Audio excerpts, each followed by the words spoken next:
YouTube, it's your girl Mama V here, back for another mukbang. I'm excited.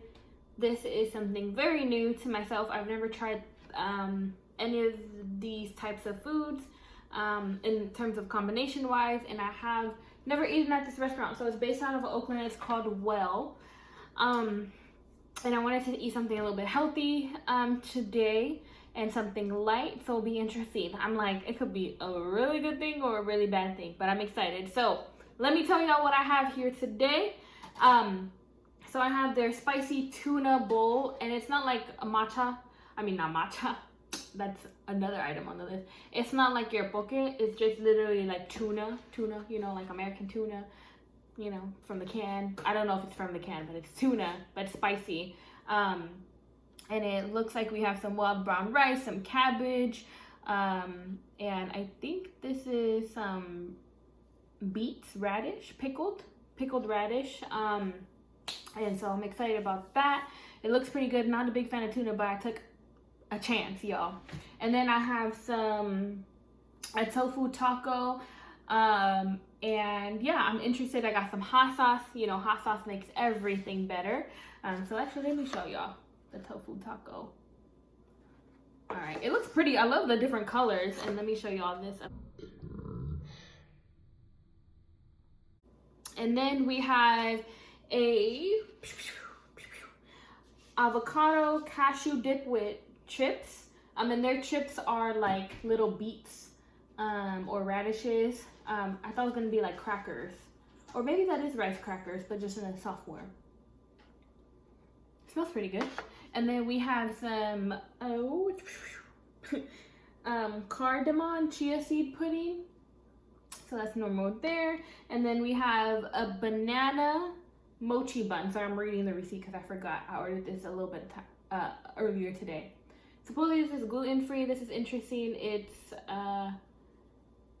looked better on the picture, but they had chocolate and they had banana, but I really want to, I don't know, for some reason I want a banana. I usually want chocolate things. And so yeah, pray real quick. And I'm gonna dig on in. And of course, some water and my hot sauce, my handy dandy hot sauce that I love, that goes good with everything. I was debating if I should try to do sriracha or this, but sriracha be kind of hot, but doesn't give it, at least for me, flavor. It gives it that heat, but this might give it a little bit of flavor. I feel like this is like an Asian fusion. Oh, and some spicy mayos on this. Spicy mayo. So I'm gonna just try, I'm a little nervous. I'm gonna try the tuna, spicy tuna alone.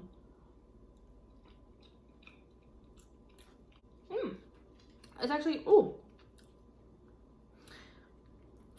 It's like my last mukbang where the spicy was like kick you in the back of the throat. I'm not a big fan of tuna, especially canned tuna, but that's actually pretty good. I might make it spicy. All right, let's try.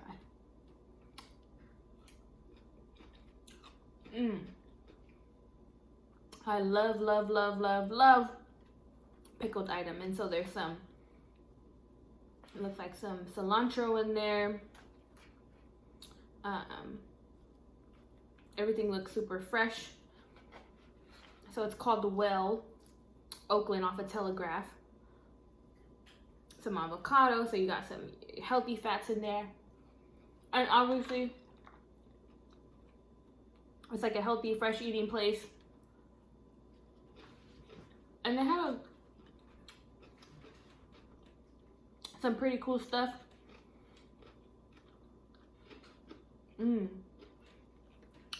That's it. I don't know. This is really good, but I'm also very hungry.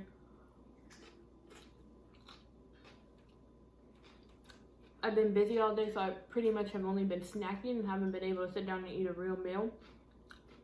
And it's almost evening time, so.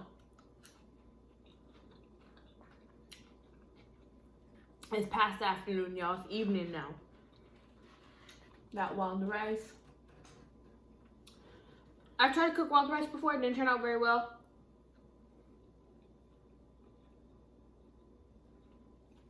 My issue was I didn't pre-soak it.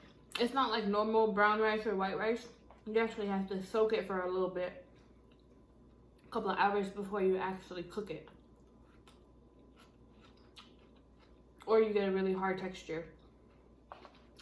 I mean, this is still a pretty hard texture, but it's edible. Unlike the one I tried to make like last year, it was not edible. It's a good combo.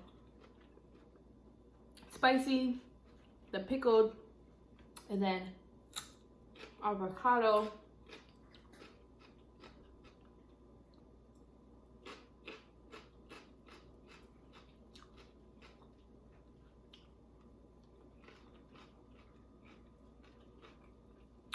That's good.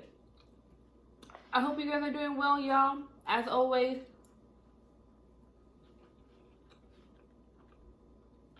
let me know if y'all been up to anything fun.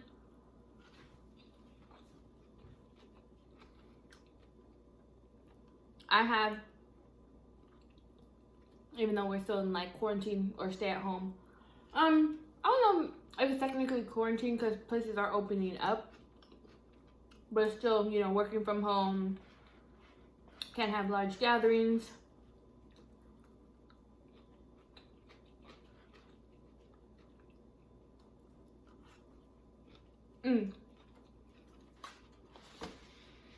My bad, y'all. I was so hungry. I had to take a couple good bites. Ah!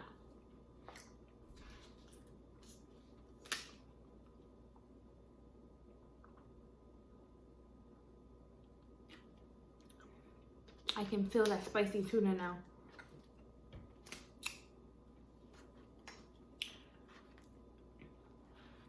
Ooh. Something new. I've been watching the show Black Lightning on Netflix, y'all. If y'all have not seen it, y'all need to go watch it. There's 3 seasons on there, so if you need something to binge on, I think it's cool because it's like definitely relevant to the political atmosphere or the racial tensions going on right now. And what's cool is like it has a black superhero. More than one black superhero. It has a female black superhero, a black man black superhero, and it's just so awesome that they try to, you know, save this highly populated African American town from like outsiders, corruptions, people not understanding the situation, you know, that these communities come from. So it's definitely relevant, y'all.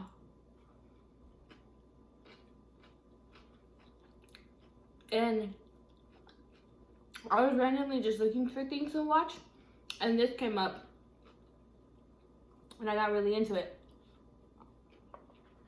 I'm already on season 2, so I'm gonna be sad because it's only 3 seasons on Netflix available right now. It's a lot of wild rice.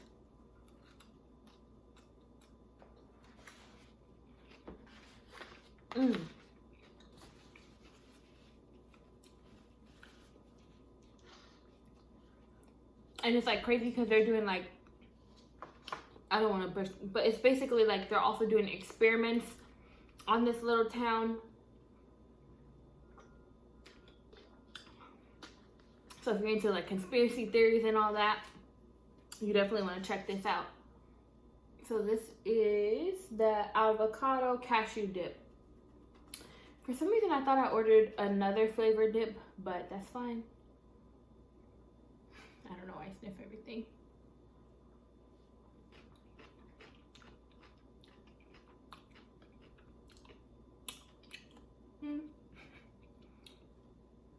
It's okay.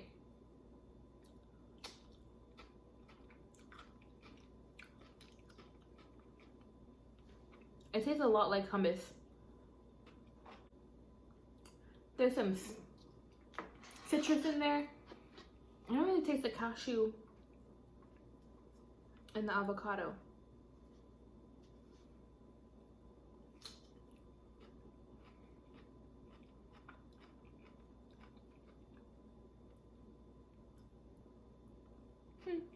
not bad though. It's just not what I anticipated to taste like. So yeah, that's what I've been up to. Interesting enough too, I'm gonna do this on my other channel. My friend gave me a really good idea in regards to the toys I allow my kids to play with in terms of like Barbie dolls and all that. And I definitely push of trying to have like things that represent real life or healthy things, or represent people that they see commonly. And so yeah, y'all see exactly what I'm talking about. Make sure y'all always check out my Vitality channel. I'm just kind of like taste testing because I never tried this place. So it's the Chia Seeds. I love Chia Seeds too. This would be nice if I add some granola in this.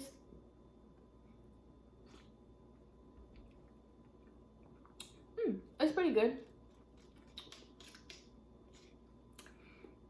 The cardamom is strong. It's good.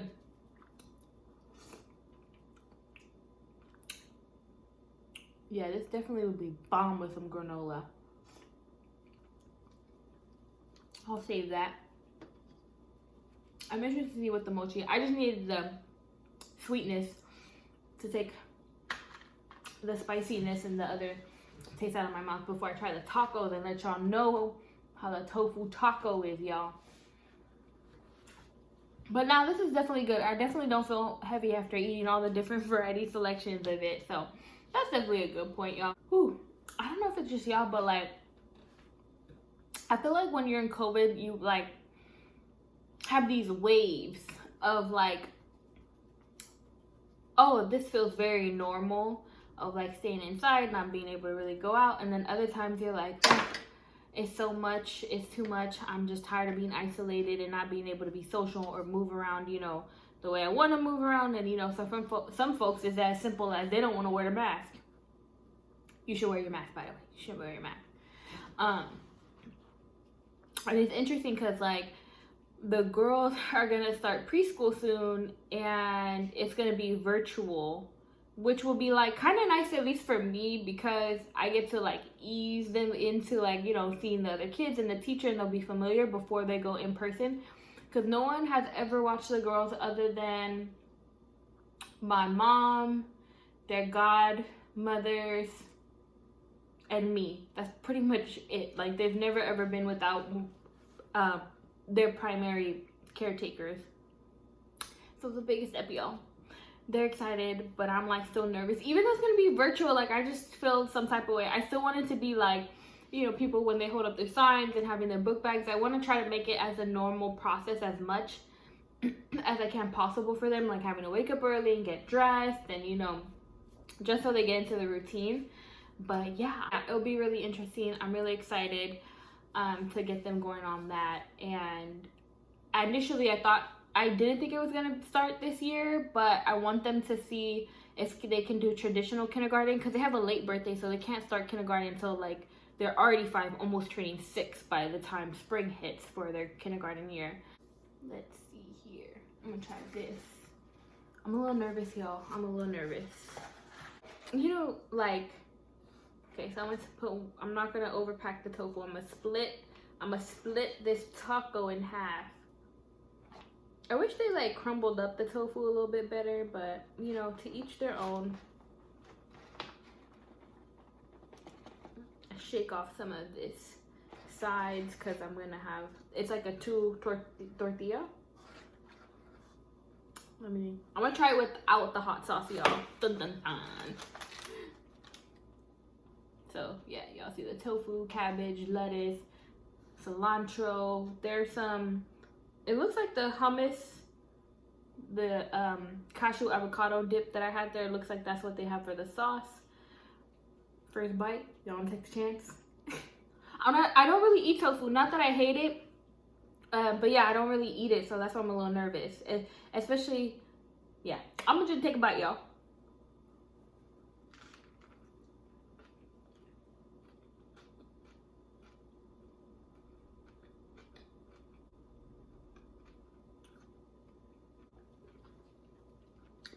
There's low-key like a cinnamon taste in there. Synonym. Y'all know what I mean. And like the Cinnabon, like I wonder if it's like the tofu or the spread. So here's just the tofu itself.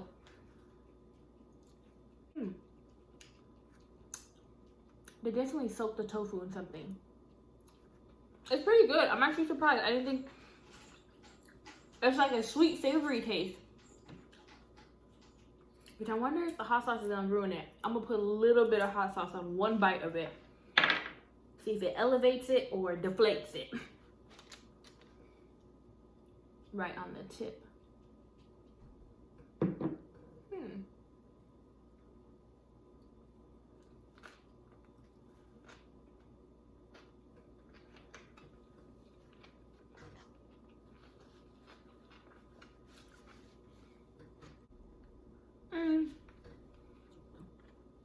The hot sauce doesn't elevate it. It doesn't deflate it. It kind of overpowers that cinnamon taste in the tofu. But because I didn't put it throughout the taco, I still had that sweet taste after.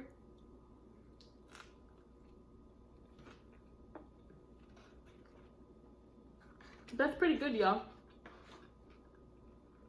Not bad, not bad. The interesting thing about this place so well, they have kava drinks. If you're Polynesian, or not, because kava is becoming more well known in America. So kava is basically originating in the Pacific Islands. I don't know in specific to what Pacific Island, but I know they have it in Tonga. It's used in a lot of ceremony. It's essentially a root of the kava plant, just a root that's pounded down into essentially dust. It kind of looks like flour, and then you essentially sift it with water. So you don't necessarily mix it. It's not like a powder drink. You let the water sift through like the kava, like a tea, kind of like tea. When you do tea bags, the tea doesn't essentially, the tea leaves don't get into the tea, but you know, you get the flavor through the water being seeped through it. So I've heard that it helps you relax and it's a calming effect. I heard it also tastes like dirt from some folks who aren't avid kava drinkers. So they actually had the drink there. And they don't say, it says they get their kava from a Polynesian owned place that produces kava for nobles. I don't know what nobles, what island, didn't say.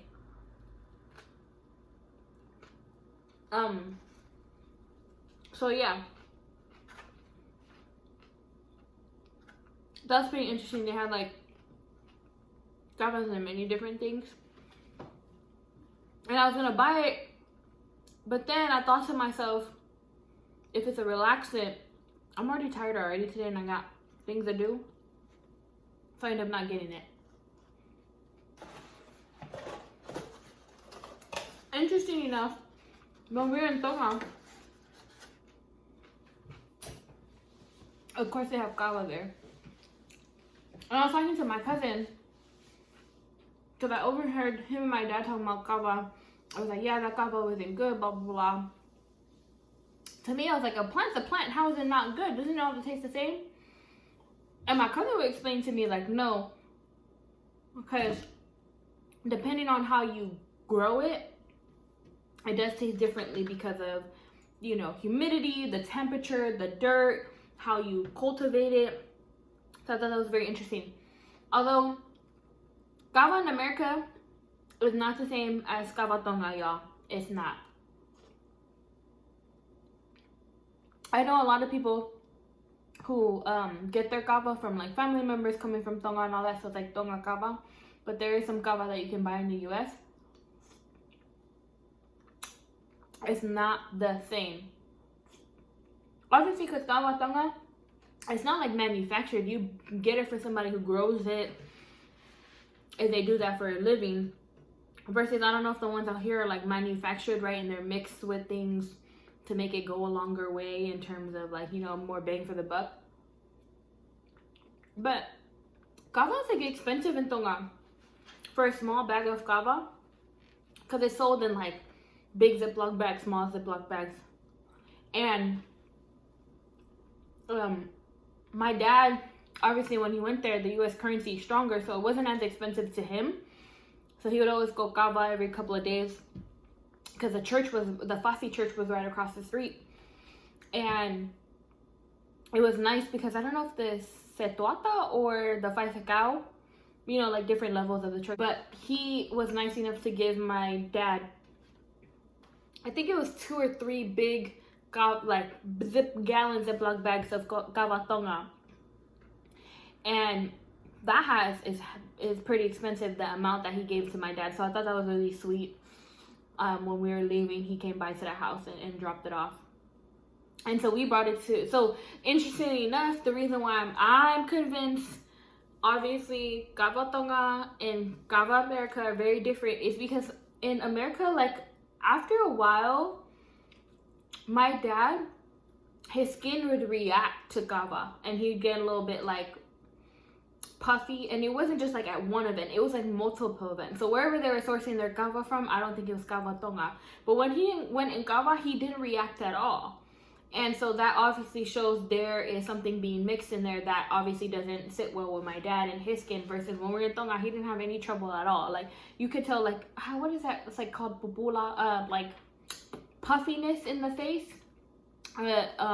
versus in America, versus when he went to Tonga, or he's drinking actual like kava tonga that was verified kava tonga, he wouldn't have any problem.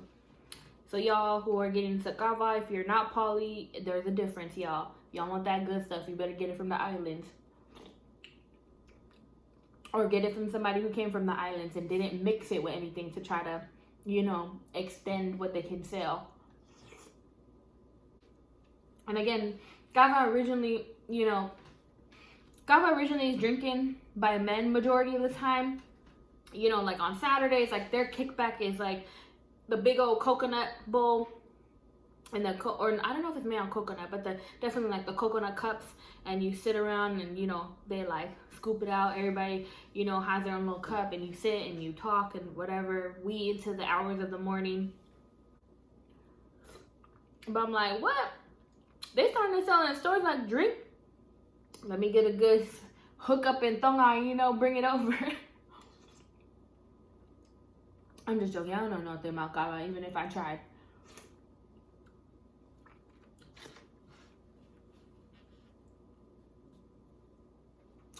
That's good. So yeah, so that was the interesting part about this place, that they're using kava. It's becoming more prominent. I'd like to see a lot more polys get into the kava business, right? Because it's our culture. So, you know, spinning as a health thing, or, you know, a natural source of relaxation and all that. Y'all, make it work. Somebody happened out there, gave you the idea. Now do it.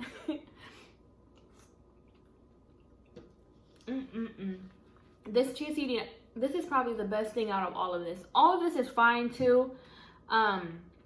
It's a lot of flavors though for my palate. So this is nice and sweet and healthy and to the point, y'all. And so yeah. Oh, I want to try one more thing before I go. This mochi banana. It's like hard, so let me break it for y'all here. Of course, mochi is like, you know, I should have thought about that. It's like mochi. I forget. I like mochi ice cream. I don't like mochi by itself, because of the texture is very sticky. But that's my own fault. Let me try it.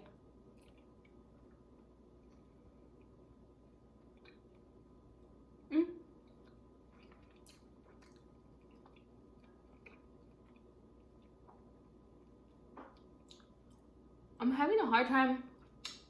I smell the banana, but I'm having a hard time tasting it. I don't know if it's because I'm caught up in the texture of the mochi.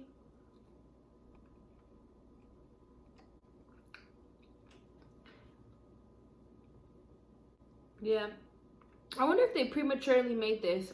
So if you make any banana treats, y'all, banana cake and all that, what I learned is you want to let the banana the skin become brown or even a little bit black, not molded, but mature the banana, because you get more of the flavor. It's a little softer versus, you know, like the yellow bananas that we eat. That's cool, but it doesn't have the same effect in baking. It's harder to get the yellow skin banana flavor in there versus like actually having the banana brown and blackened, y'all. And you also get a darker texture with the more mature banana versus like the yellow skin banana. This would probably be like white. You'll see the specks of brown, but for the most part this will be white. So I wonder if it wasn't, or maybe they just didn't put enough banana into the mixture. It has potential. It's just I really wanted the banana taste. I like the consistency. It's not that bad actually. And I'm not a big fan of the mochi consistency. I did put this in the fridge for about 2 hours though, before I took it out. So that's probably helping with the harder consistency I like. Yeah, it's okay. It's okay. Alright, y'all. I'm stuffed. Still more things to do on my checklist for the day. Hope y'all stay happy and healthy. In a couple of weeks, I should be hitting one of my weight loss milestones I've been trying to hit. So I'm excited to share that with y'all. It'll definitely be on my other channel. But like I always say, y'all, do self-care. Have some empathy, sympathy for folks. We're all going through a pandemic. And I wish y'all the best. That is Mama V signing out of this healthy mukbang. I sounded a little country. Healthy mukbang. Okay. Bye, y'all.